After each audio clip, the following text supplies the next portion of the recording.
Shalom at maligayang pagbabalik sa aking tahanan dito sa Jerusalem. Para sa mga bago pa lang, maligayang pagdating sa Israel kasama si Aline. At ang tanong natin ngayon ay, ano ang pagkakaiba ng Hudyo at Israeli? O pareho lang ba sila? Ano ang ibig sabihin ng maging Hebreo at ano ang ibig sabihin ng maging Israelita? Ipapaliwanag natin at aayusin ang lahat ng ito. Kaya kung handa na kayo, magsimula na tayo. Simulan natin sa kahulugan ng pagiging Hudyo. Ang Hudaismo ay relihiyon at ang mga naniniwala rito ay tinatawag na Hudyo. Pareho ng mga ipinanganak bilang Hudyo, tulad ko, at ng mga nagpalit ng relihiyon sa Hudaismo. Sa ngayon, may mga Hudyo sa iba't ibang bahagi ng mundo. Ipapakita ko ngayon sa inyo, sa pamamagitan ng editing, ang isang mapa na nagpapakita nito. Sa buong mundo ngayon, may 14.5 milyong mga Hudyo. Makikita ninyo na talagang kalat sila at pati na rin dito sa Brazil. Ngayon ay may 120,000 mga Hudyo na Brasilenyo. At sa kasalukuyan, ang pinakamalaking komunidad ng mga Hudyo sa mundo ay nasa Israel. At ang pangalawa sa Estados Unidos. At mabilis lang, ano nga ba ang Hudaismo? Ang Hudaismo ang kauna-unahang monoteistikong relihiyon sa mundo. Ibig sabihin, ito ang unang relihiyon na naniniwala sa iisang Diyos lamang.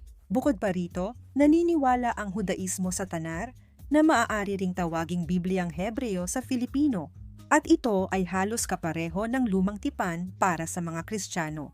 At sa loob ng Hudaismo, mayroong mga sangay. Ibig sabihin, may iba't ibang uri. Mayroong Ortodoksong Hudaismo, Reformistang Hudaismo, Modernong Hudaismo, Tradisyonal na Hudaismo, at mayroon ding mga sekular na Hudyo. Ibig sabihin, napakaraming uri sa loob mismo ng Hudaismo. Ang salitang Hudyo ay mula sa pangalang Huda, isa sa 12 anak ni Jacob at pinagmulan ng isang tribo ng Israel. Makikita ninyo dito sa mapa na ang tribo ng Huda ang pinakamalaki sa mga tribo ng Israel. At ngayon din, pinaniniwalaan natin na karamihan sa mga Hudyo ay mga inapo ng tribo ni Huda. Kaya naman, naging pangalan na rin ang Huda, Hudyo para sa buong bayan ng Israel.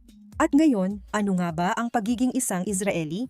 Ang pagiging Israeli ay tumutukoy sa mga taong nakatira at may pagkamamamayan ng Israel. Lahat ba ng Israeli ay Hudyo? Hindi. Hindi. Israel ay isang demokratikong bansa na tinitirhan ng mga tao mula sa iba't ibang relihiyon. Sa kasalukuyan, halos 75% ng populasyon ng Israel ay mga Hudyo. 17% ay mga Muslim, 2% ay mga Kristiyano, at mas mababa sa 2% ay mga Druze, na isa pang napaka-interesanteng relihiyon na naninirahan dito sa Israel. Sino ang nakakaalam? Baka balang araw ay gumawa rin ako ng video tungkol sa kanila. Mayroon ding mas mababa sa 5% na iba pang relihiyosong minorya na naninirahan sa Israel. Isang asterisko para sa mga nanonood mula sa Portugal. Alam ko na, sa Portuges ng Portugal, hindi ginagamit ang salitang Israelense. Ginagamit ang salitang Israelita para rin sa mga modernong Hudyo at bilang terminong biblikal. Pero sa Portuges ng Brazil, gumagamit tayo ng dalawang magkaibang konsepto na nagpapadali rin ng kaunti sa buhay para maiba kung ano ang tinutukoy natin. At tungkol dyan, ano ang ibig sabihin ng Israelita sa Portuges ng Brazil? Ang mga Israelita ay mga anak ni Israel. Sino si Israel? Israel ang pangalang ibinigay kay Jacob pagkatapos niyang makipaglaban sa anghel, gaya ng nakasulat sa aklat ng Genesis, Kabanata 32.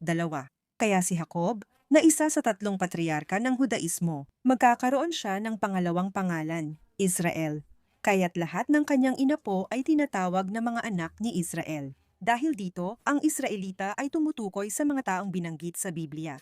Kaya, ang Hudyo ay relihiyon, ang Israeli ay ang nasyonalidad, ang pagkamamamayan sa kasalukuyan, at ang Israelita ay tumutukoy sa mga tao ng Israel sa kanilang biblikal na kahulugan. At sa huli, sino ang mga Hebreo? Para sa akin, ito ang pinakainteresanteng konsepto sa lahat. Makikita ito sa simula ng Biblia. Sa Genesis Kabanata 14, kapag tinawag ng Biblia si Abraham bilang Abraham, ang Hebreo.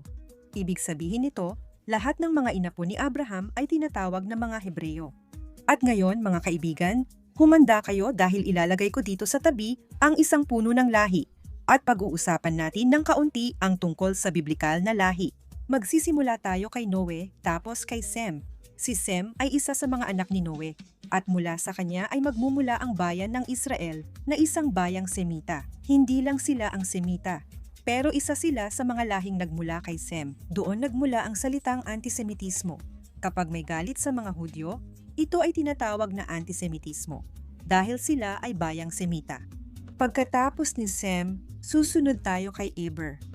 At doon marahil nagmula ang konsepto ng Hebreo. Bakit ko sinabing marahil? Kasi may iba't ibang teorya rito. Sa tingin ko, ito ang pinakatinatanggap at gusto kong ibahagi sa inyo. Na ganito, dahil si Abraham ay inapo ni Eber, tinawag siyang Hebreo. At dahil dito, lahat ng kanyang mga inapo ay tinawag ding mga Hebreo. Bukod dito, si Eber ay nagsasalita ng Hebreo, kaya hanggang ngayon, ginagamit pa rin natin ang wikang Hebreo. Kahit noong panahong iyon ay Hebreong biblikal ang ginagamit, ngayon ay Hebreong moderno na. May mga pagkakaiba, pero iisa pa rin ang wika. At ang apo ni Abraham ay si Jacob. Si Jacob ay tinawag ding Israel. At ang mga anak niya ay tinatawag na mga Israelita. Kaya, sa totoo lang, ang konsepto ng Hebreo at Israelita ay magkaibang konsepto sa Biblia. At makikita natin ang kahalagahan ng mga patriarka, ang tatlong patriarka ng Hudaismo, sina Abraham, Isaac at Jacob. At dala-dala pa rin natin hanggang ngayon ang kanilang mga pangalan. Sa madaling sabi, mga kaibigan, ang Hudaismo ay isang relihiyon. Ang pagiging Israeli ay pagkakaroon ng isang pagkamamamayan. Ang pagiging Hebreo ay pagiging inapo ni Eber at Abraham, na kalaunan ay magiging bayan ng Israel, na mga inapo ni Jacob. At dahil dito, kapag pinag-uusapan natin ang Hudaismo ngayon, pinag-uusapan natin ang isang napaka-komplikadong bagay, isang bagay na kinabibilangan ng isang bansa na may karamihang Hudyo sa ating biblikal na lupain. Pinag-uusapan din natin ang isang relihiyon, isang relihiyosong gawain, at pinag-uusapan din natin ang isang bayan, ang bayan ng Israel o ang bayang Hebreo. Sana nagustuhan ninyo at naging malinaw ang video na ito. Kung may tanong kayo, mag-iwan lang ng komento at susubukan kong sagutin lahat. Kung sakaling hindi pa kayo nakasubscribe sa channel, samantalahin nyo na ang pagkakataon para mag-subscribe at mag-iwan ng like. At magkikita tayo sa susunod.